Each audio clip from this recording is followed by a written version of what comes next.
écrit dans les questions. Et c'est pour ça qu'on a appelé ça le vrai débat. Il y a une deuxième chose, c'est les gens m'ont dit si Nicolas Dupont-Aignan vient, tu fais de la politique, c'est plus le grand débat national. Alors là j'avoue que ça m'a laissé un petit peu perplexe.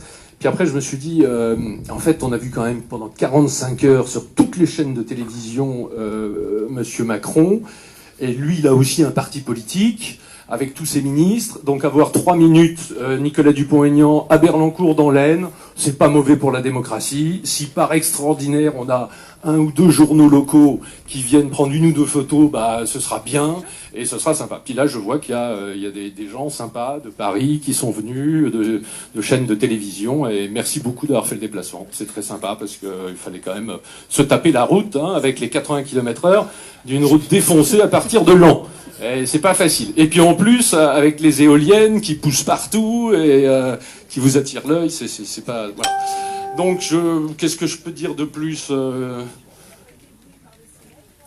Alors, pas ébloui par le soleil, mais ça a l'air de se tenir, parce que comme chacun sait, il y a un microclimat à Berlancourt. C'est comme ça que Nicolas Dupont-Aignan a été convaincu de venir. On lui a dit, à Berlancourt, il pleut quasiment jamais, on peut venir en confiance, il n'y a même pas à louer un chapiteau. Alors, comment les choses vont s'organiser chacun d'entre vous va à la possibilité. Salut Jean-Luc, maire de Saint-Pierre-les-Franqueville, c'est sympa. T'as une écharpe, j'ai une écharpe bleu blanc rouge en rab dans la mairie, si tu t'as oublié la tienne.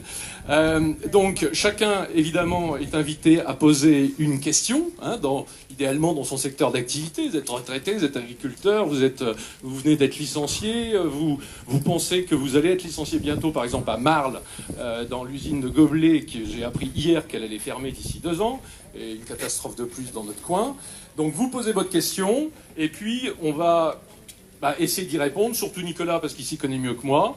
Et puis peut-être que je dirai un petit mot, j'essaierai aussi de vous donner la dimension locale du problème. Si jamais vous réussissez pas à poser votre question à la fin de notre séance, ou pendant la séance, sachez qu'il y a une urne. Elle est où cette urne ? Qui est responsable de l'urne ? Elle est là-bas. Et là-bas, vous avez la possibilité, il y a des blocs aussi avec une jeune fille hyper sympa qui m'a dit qu'elle allait avoir les stylos, les blocs, et vous pourrez noter et mettre ça dans l'urne. Et moi, dès demain, je retranscris tout ça sur le site du Grand Débat National pour que vos contributions soient reportées. Donc voilà, voilà un peu les... Et il y a des frites. Et il y a des frites et il y a de la musique pour après le débat. Parce qu'on a essayé, on est des mecs sympas, on a essayé de faire quelque chose de sympa. Voilà, donc merci beaucoup d'être venus si nombreux, c'est chouette. Et maintenant, place à vos questions. Et on va faire le maximum. Très bien. Eh bien d'abord, moi je vais remercier Philippe et tout son conseil municipal, parce que je sais qu'on n'est pas maire tout seul. Et je remercie tous les habitants de Berlancourt de m'accueillir pour ce vrai débat. Et je remercie ceux qui sont venus d'un peu plus loin, qui sont là tout simplement pour dire leur vérité de Français, qui veulent vivre de leur travail.